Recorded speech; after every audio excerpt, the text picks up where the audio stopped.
প্রিয় সেনাবাহিনী, আপনারা আজ সেনানিবাস ছেড়ে রাজপথে টহল দিচ্ছেন, কিন্তু কাদের পক্ষে?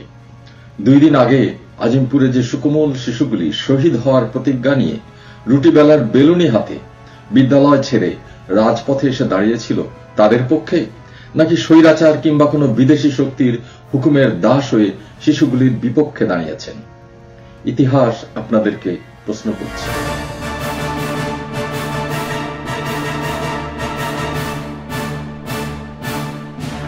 প্রিয় সেনাবাহিনী, সালাম। বলছি অধ্যাপক ডক্টর শেখ মিজান। শুধুমাত্র মতামত প্রকাশের জন্য দেশ পালিয়ে বর্তমানে নিউ ইয়র্কে আশ্রয় নেওয়া এক দুর্ভাগা বাংলাদেশী। আপনারা স্বাধীনতা উত্তর বাংলাদেশের সবচেয়ে ভয়াবহ সংকট সম্পর্কে কি ভাবছেন জানি না। একটি দেশের সর্বোচ্চ গুরুত্বপূর্ণ যা কিছু সংকটাপন্ন হতে পারে, দেশের সংবিধান, গণতন্ত্র, ব্যাংক ব্যবস্থা, শিক্ষা দীক্ষা, বিচার প্রশাসন, প্রায় সবকিছুই আজ চরম সংকটের মধ্যে। শেখ হাসিনার সর্বশেষ আদালতি চালবাজি, তার বিরুদ্ধে ছাত্রদের প্রতিক্রিয়া এবং লীগ পুলিশের সহিংসতার যে লেলিহান শিখা সমগ্র জাতিকে গ্রাস করেছে, সেটি নিয়ে আপনাদের কোনো প্রতিক্রিয়া আছে কিনা, নাকি নিজেদেরকে শুধুই স্বৈরাচারী সরকারের বেতনভুক্ত এবং আজ্ঞাবাহী দাস মনে করছেন জানি না। দেশের আপামর জনগণের অনুভূতি এবং প্রতিক্রিয়া তুলে ধরার জন্য এটিএন-এর একটি সাম্প্রতিক সংবাদের অংশবিশেষ আপনাদের জন্য আবারও তুলে ধরছি। রাজধানীর আজিমপুরে এই মুহূর্তে শিক্ষার্থীদের সাথে অভিভাবকরাও কিন্তু এসে যুক্ত হয়েছেন। আমরা যেমনটি দেখতে পেয়েছি যে এখানে বিভিন্ন কলেজ এবং স্কুলের শিক্ষার্থীরা, আমরা ক্লাস 6, 7 এবং 8, 9 পর্যন্ত শিক্ষার্থীদেরও কিন্তু এখানে আন্দোলনে অংশগ্রহণ করতে দেখেছি। আপনি ক্লাস 10-এ পড়েন, কিন্তু আপনি সড়কে বেরিয়ে এসেছেন। আপনার নিরাপত্তা কে দিচ্ছে এখানে? আমাদের ভাই বোনেরাই আমাদের নিরাপত্তা, ভাই বোনেরা এখানে উপস্থিত আছেন। তারা থাকলে আমাদের কিছু হবে না। দেশের জন্য রক্ত দিব, আমাদের কিছুই যায় আসে না। আমরা মেধা শহীদ হব। একবার যখন আমরা রাস্তায় নেমেছি, তখন আমাদের বড় ভাই বোনদের ন্যায় বিচার পাইয়েই ছাড়বো, এটা আমাদের প্রতিশ্রুতি। কি আপনাদের হাতে এটা কি? বেলুনি। এগুলো অন্তত আমাদের তো আত্মরক্ষা করা লাগবে। আমাদের কাছে তো অস্ত্র নাই। অন্যান্য মানুষের কাছে অস্ত্র আছে, তারা আমাদের উপর ঝাঁপায় যে তোমাদের যা কিছু আছে তোমরা তাই নিয়ে চলে আসবে। এগুলো আদর্শকে অনুসরণ করি। আমরা যেন এখন বাসায় যাই উইদিন 10 মিনিট। আমাদের টিচাররা কেন আমাদেরকে এভাবে বলবে? উনাদের সন্তানরা আজকে মারা গেলে উনাদের যখন সাসপেন্ড করে, তখন তো আমরাই রাস্তায় নামি। উনাদের সাসপেন্ড করলে উনারা রাস্তায় নামায়। আমার ভাই মারলে আমি রাস্তায় নামতে পারি না। পুলিশ ঠান্ডা মাথায় খুন করে, এরপরেও কেন আমরা নামতে পারবো না? মূল আন্দোলনটা আমাদের কোটা বিরোধী আন্দোলন না। আমাদের প্রত্যেকটা ছাত্রাবাসে গিয়ে গিয়ে যেভাবে আমাদের ভাই বোনদের নির্বিচারে হত্যা করা হচ্ছে, পুলিশ বিজেপি গিয়ে ওদেরকে যেভাবে মারছে, আমাদের আবু সাইদ ভাই, রাফি ভাই, আপনারা দেখতে পাচ্ছেন, ওদের হত্যার বিচার চাচ্ছি। যদি আমাদের ভাষা যদি আমরা বলতে চাই স্বাধীনভাবে, তাহলে আমাদেরকে গুলি করা হবে। আমরা কি আসলেই স্বাধীন? আমি ক্লাস 8-এ। আমাদের স্টুডেন্ট জুনিয়রদের একজনকে যদি ডিসি দেওয়া হয়, এটার ফল ভালো হবে না। কোন স্কুলের স্টুডেন্টকে যদি ডিসি দেওয়া হয়, এটার ফল ভালো। ডিসির হুমকিটা মূলত কে দিচ্ছে? স্কুলের শিক্ষকরা দিচ্ছে। এখানে নামলে আমাদেরকে বহিষ্কার করে দেবে, আমাদেরকে কলেজে রাখবে না, ঠিক আছে? আমাদেরকে বহিষ্কার করে দেবে। কিন্তু আমরা আজকে ম্যাডামদেরকে আমরা পুরো বলে দিয়ে আসছি যে আমরা কলেজে থাকবো না, দরকার হলে আমরা ক্লাস করবো না, কিন্তু আমরা প্রতিবাদ করবো। 4টা দিন ধরে দেখতেছি যে ছেলে মেয়েরা কিভাবে আহত হচ্ছে, বাসায় থাকতে পারতেছে। আজকে আব্বু আম্মুকে না বলে চলে আসছি। আপনি কোথায় পড়েন? আমি ইডেন কলেজের ছাত্রী। আমার মেয়েদের অবস্থা দেখে আমার আর সহ্য করতে পারি নাই, এই অবস্থা ওদের মেয়েদের। প্রিয় সেনাবাহিনী, আপনাদের স্বাভাবিক অবস্থান যেমন সেনানিবাস, এই শিশু কিশোরী তরুণীগুলির স্বাভাবিক অবস্থান ছিল পাঠকক্ষ, কিন্তু তারা থাকবে না সেখানে। তারা আজ প্রচন্ড ক্ষুব্ধ, বিক্ষুব্ধ। যে শিক্ষক শিশুগুলিকে শ্রেণীকক্ষে থাকতে বলেছিলেন, তার উপরেই ওদের যে ক্ষোভ, সেটি দেখার মতোই বটে। আপনাদের কি ইচ্ছা করে না শিশুগুলোর ওই অশান্ত মনকে শান্ত করে পরম আদরের সাথে বুকে তুলে নিতে? আত্মরক্ষা বা প্রতিবাদের জন্য ওদের হাতে ধরা ওই বেলুনিগুলি কি আপনাদের কাছে শুধুই শিশুসুলভ হাস্যকর পাগলামি? ওদের কণ্ঠে কণ্ঠে রাগ, দুঃখ, ক্ষোভ, চোখে চোখে একই সাথে আগুন এবং পানি দেখি কি দেশের দুরবস্থা সম্পর্কে ধারণা করা যায় না? আপনারা কি ভাবছেন জানতে ইচ্ছা করে। 2 দিন পর আপনারা সেনানিবাস ছেড়ে রাজপথে বেরিয়ে এসেছেন টহল দিতে, কিন্তু কাদের পক্ষে? ওই সুকোমল শিশুগুলির পক্ষে, নাকি স্বৈরাচার কিংবা কোনো বিদেশি শক্তির হুকুমের দাস হয়ে শিশুগুলির বিপক্ষে? কি ভাবছেন জানতে ইচ্ছা করে। মনে রাখবেন, এই প্রশ্ন ইতিহাসের। আপনাদের কথায় বা আচরণে যে উত্তর আপনারা দেবেন তা ইতিহাস হয়ে রবে। মুক্তিযুদ্ধ আমার অহংকার। মুক্তিযুদ্ধের প্রতি পরিপূর্ণ শ্রদ্ধা রেখেই বলছি যে দেশের সমগ্র জনসংখ্যার 0.1% অর্থাৎ 7 কোটি জনগণের মধ্যে মাত্র 70,000 ছিলেন আত্মোৎসর্গ করা মুক্তিযোদ্ধা। তাদের জন্য 1% কোটা বরাদ্দ করলেই তা সাধারণ মানুষের 10 গুণ সুবিধা দেয়। তবে আমার মনে হয় তাতে তাদেরকে অবমাননাও করা হয়, কারণ তারা কোটা কিংবা কোনো সুবিধা নেওয়ার জন্য মুক্তিযুদ্ধ করেননি। এগুলো আমার কাছে ধান্দাবাজ রাজনীতিকদের অপকৌশল ছাড়া আর কিছু মনে হয় না। আর সেখানে 30% কোটা এবং তা নাতিপুতিদের জন্যও বরাদ্দ করা, এটি কোনো পাগলামি নয়, এটি নিতান্তই বদউদ্দেশ্য প্রণোদিত ধান্দাবাজি। নিশ্চিতভাবেই একটি বিশেষ সুবিধাভোগী দলবাজ শ্রেণী তৈরি করার পক্ষে এই বদ পরিকল্পনা। তার সাথে হাসিনা যোগ করেছে আদালতি চালবাজি। এর সাথে একই শিকলে বাঁধা দেশের সকল সংকট। এইটুকু বোঝবার মতো দৃষ্টি এবং মেধা আপনাদের আছে বলে আমার বিশ্বাস। একটার পর একটা দমন, পীড়ন, প্রতারণায় বিক্ষুব্ধ তরুণরা দেশলাই নিয়ে কোথাও আগুন জ্বালাতে পারে, লাঠি নিয়ে ভাঙাভাঙিও করতে পারে, ছাত্রলীগের গুন্ডা বাহিনীকে কখনো কখনো হল থেকে পিটিয়ে বেরো করে দিতে পারে। কিন্তু একটি রাষ্ট্রের সশস্ত্র পুলিশ বাহিনী বা ক্যাডার বাহিনীকে মোকাবেলায় ওই সব অস্ত্রশস্ত্র কতটা দুর্বল, হাস্যকর, এজন্য ওদের কতজনকে কি মূল্য আদায় করতে হবে, জীবন দিতে হবে, তার আন্দাজ করার ক্ষমতা আপনাদের চেয়ে বেশি আর কারো নেই।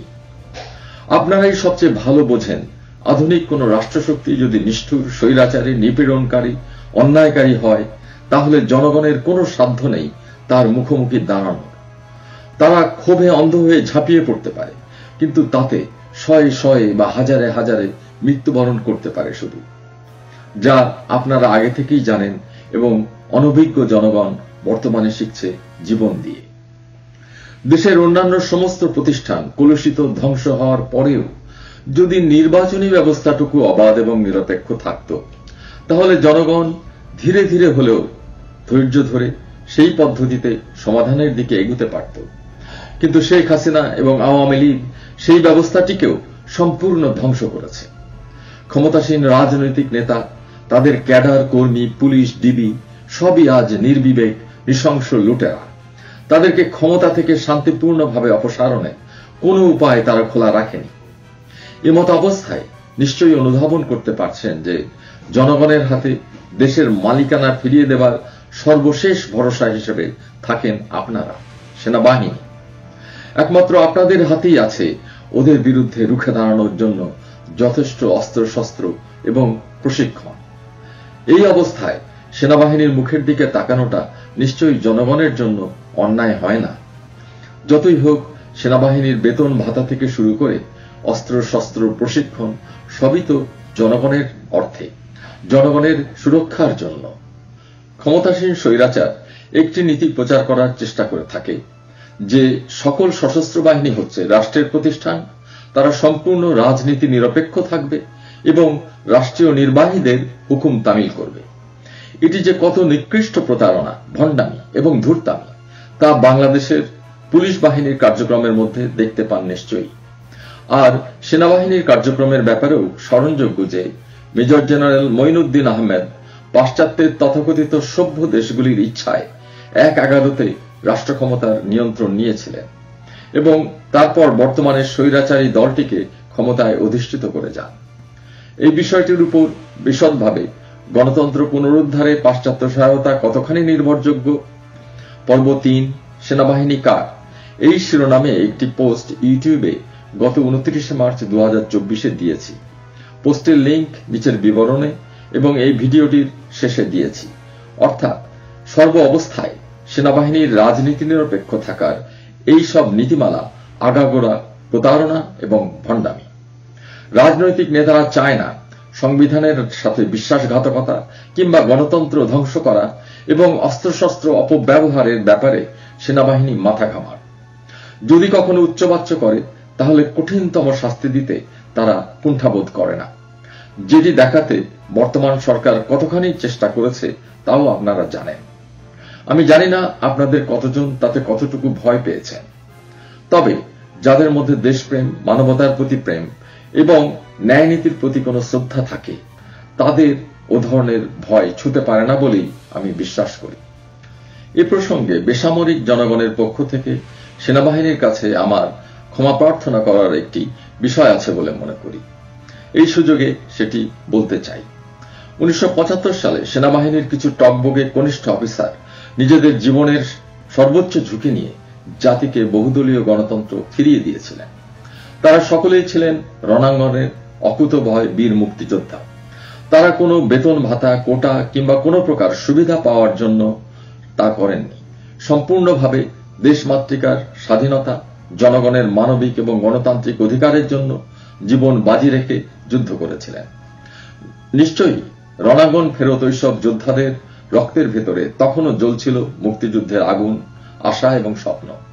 আর সে কারণেই গণতন্ত্র খেকো নিকৃষ্ট বিশ্বাসঘাতকের হাত থেকে গণতন্ত্র উদ্ধারের জন্য আবারও জীবনের মায়া তুচ্ছ করে অবলীলায় ঝাঁপিয়ে পড়তে পেরেছিলেন, আবারও কোনো প্রাপ্তির আশা না করে।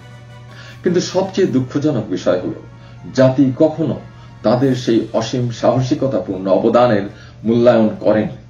উপরন্তু বর্তমানের স্বৈর রাজনৈতিক নেতাদের অপকৌশলে সেই বীরদের অনেকের ফাঁসি হয়েছে, আর বাকিরা আপন রক্ত দিয়ে স্বাধীন করার দেশটি ছেড়ে বিদেশ বিভুঁয়ে আত্মগোপন করে বেড়াচ্ছেন। আজ জাতি সেই অকৃতজ্ঞতারই প্রায়শ্চিত্ত করছে বলেই যেন মনে হয়। জাতির সেই মহা নিষ্ক্রিয়তা এবং অকর্মণ্যতার জন্য বেসামরিক নাগরিকদের পক্ষ থেকে সেনাবাহিনীর কাছে আমি আজ হাত জোড়ে ক্ষমা প্রার্থনা করছি। অন্যদিকে আপনাদেরকে বলবো যে বাংলাদেশের মানুষ প্রকৃতিগতভাবে অত্যন্ত নিরীহ, হয়তোবা ভীতুও, কিন্তু মানুষগুলো ভালো। শেষের এই চারিত্রিক বৈশিষ্ট্যটি আমি বিশেষভাবে অনুধাবন করতে পারি, কারণ পৃথিবীর বিভিন্ন জাতিগোষ্ঠীর সাথে পরিচিত হবার সৌভাগ্য আমার হয়েছে। তাই সাধারণ বাঙালির নিরীহতা, ভীরুতা, অক্ষমতা ক্ষমা করার জন্য আপনাদেরকে বিশেষভাবে অনুরোধ করব। ওদেরকে ক্ষমা করতে হবে ওদের স্বভাবগত ভালোত্বের কথা চিন্তা করে, ভবিষ্যতের ভালোত্বের সম্ভাবনা চিন্তা করে, দেশের কথা চিন্তা করে। এটা আপনার দেশ, ওরা আপনারই মানুষ। আজ আমি আপনাদের কাছে কোনো অনুরোধ করব না। যাই করুন, দেশের নিরীহ মানুষের কথা, মানবতার কথা, ন্যায় সত্য সুন্দরের কথা চিন্তা করেই জাতির এই মহাসংকটে আপনাদের কর্তব্য নির্ধারণ করুন। আমার মনে হয় যে দেশে সিভিল ওয়ারের প্রয়োজনীয়তা অনেক আগেই পেকে গেছে, এখন পচে যাচ্ছে। এখনো যদি সেনাবাহিনী গণতন্ত্র এবং মানবাধিকারের জন্য জনগণের পাশে এসে না দাঁড়ায়, তাহলে দেশে অনির্দিষ্টকাল এই একনায়কতান্ত্রিক স্বৈরাচার চলতে থাকবে। স্বৈরাচারী সরকার অবশ্য তাদের বশংবদ থাকার জন্য সেনাবাহিনীকে দেশের লুটপাটের বড় বখরা এবং সুযোগ সুবিধা দিয়ে যাবে। তবে গোল্ড অর গ্লোরি, আত্মস্বার্থ নাকি দেশপ্রেম, ক্ষমতা নাকি ভালোবাসা, ভীরুতা নাকি বীরত্ব, আপনার পছন্দ মতো আপনি বেছে নেবেন। আমার অনুরোধে কোনো কাজ করতে বলছি না। তবে একটি বিষয়ে আপনাদেরকে সতর্ক করে দেওয়া কর্তব্য মনে করি যে যদি গণতান্ত্রিক প্রক্রিয়াকে ব্যাকাটারা করে আপনাদের কারো ব্যক্তি বা দলগত কোনো মতাদর্শ, যেমন সমাজতন্ত্র, পুঁজিতন্ত্র, ধর্মতন্ত্র, যাই হোক না কেন, কায়েম করার ইচ্ছা তৈরি হয়, তাহলে সেটি কারো জন্যই ভালো হবে না।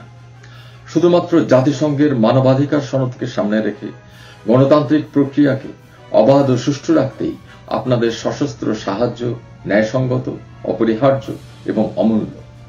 এখন দেখুন আপনারা দেশ এবং দেশের মানুষকে কেমন ভালোবাসেন, কতখানি ভালোবাসেন, কোনটি এই সংকটকালে আপনার সর্বোচ্চ কর্তব্য বলে মনে করেন।